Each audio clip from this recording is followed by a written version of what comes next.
They say healing doesn't happen in silence. It happens when someone walks into your life at the exact moment you've given up on ever being understood again. For me, that person was my nephew, and I had no idea how much we were both about to change. Sometimes I whispered, life teaches us lessons through the people we least expect. The living room was quiet except for the faint hum of the rain outside. My name is Grace, and this isn't just a story about betrayal. It's about rediscovering hope when your world feels like it's fallen apart. When my marriage ended, Seattle felt colder than ever. Every corner of the house reminded me of Mark, my ex-husband, the laughter we shared, the dreams that never made it past the living room floor. But one afternoon, my sister Claire called, asking if her son, Ethan, could stay with me for the summer. She said he needed a break from the chaos back home. I didn't realize then. I needed him just as much. Ethan was 17, quiet, tall, the kind of kid who carried too much weight behind his eyes. He barely spoke when he arrived, just offered a polite nod and set his bag down by the couch. I tried to smile through the silence. "Welcome home for the summer," I said. He just nodded again. Days passed. The house felt lighter, but not because I was happy, because someone else was breathing in it again. Ethan spent most of his time sketching by the window, drawing shapes I didn't understand, faces I didn't recognize. One evening, I walked in and said softly, "You draw beautifully." He looked up, startled. "It's nothing. Just a hobby."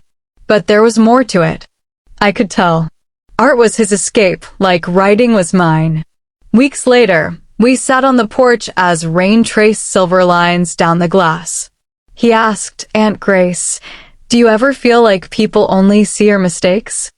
I looked at him for a long time before answering. "All the time," I said. "But sometimes, those mistakes are what make us worth knowing." He smiled faintly. "Mom said you were strong." I laughed softly. "Your mom gives me too much credit." Then came the day everything shifted. It was a Saturday morning. I was in the living room playing the piano, something I hadn't done in years. It wasn't music, it was therapy. Each note felt like letting go of a memory. I thought I was alone, but then I heard the door creak open. "Ethan?" I turned, surprised. He froze, embarrassed, as if he'd interrupted something sacred. I didn't mean to walk in," he stammered. "It's okay," I said gently. "I was just playing with old memories." He looked at me with a kind of quiet awe. It sounded sad. "Maybe that's the only song I know how to play these days," I replied. That moment stayed between us like a secret. From then on, he joined me at the piano every morning. He'd listen, sometimes hum along, sometimes just sit in silence. And little by little, I began to heal, not because I was teaching him, but because he was teaching me what still mattered: presence, patience, forgiveness. If you've made it this far into the story, I just want to say thank you. Please subscribe, share, and comment below what lesson this moment reminds you of. Your words don't just support the channel, they keep these real stories alive. Broken heart. One evening, Ethan asked quietly, "Do you still love him?" I hesitated.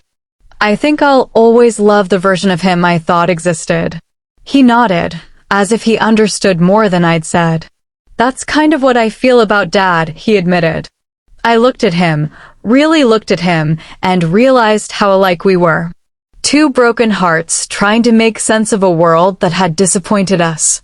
We began spending more time together, painting, cooking, even going on walks around the neighborhood. People started whispering, assuming things they shouldn't. The world has a way of turning kindness into scandal. I overheard a neighbor once say, "She's been through a divorce, and now she's clinging to that boy like he's a second chance." It hurt, but I didn't let Ethan know. He was finally smiling again, and that was all that mattered. Still, one day he found out about the rumors. He came to me, tears in his eyes, voice trembling. They're saying things about you because of me.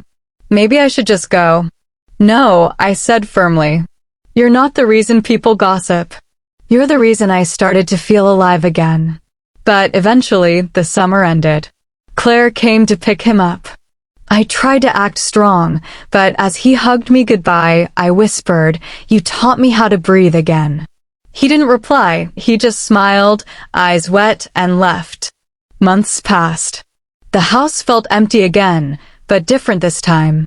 It wasn't a lonely silence, it was peaceful. I'd finally learned that healing doesn't erase pain, it transforms it. Then one snowy morning, a letter arrived. It was from Ethan. The handwriting was shaky but sure. "Aunt Grace, I got into art school. I drew your piano in my portfolio. I titled it, The Sound of Healing. You taught me that broken things still make beautiful music. Thank you for playing." I sat there for a long time, crying quietly, but they were good tears this time. The kind that mean you survived. Sometimes, the person who walks into your pain isn't there to fix it. They're there to remind you that you're still human. If this story touched your heart, please subscribe, like, and share this video with someone who needs to hear it today. And in the comments, tell me, speech balloon who helped you heal when you thought you never would? Because sometimes, the stories we share are the ones that help others find their way home again. Broken Heart Sparkles.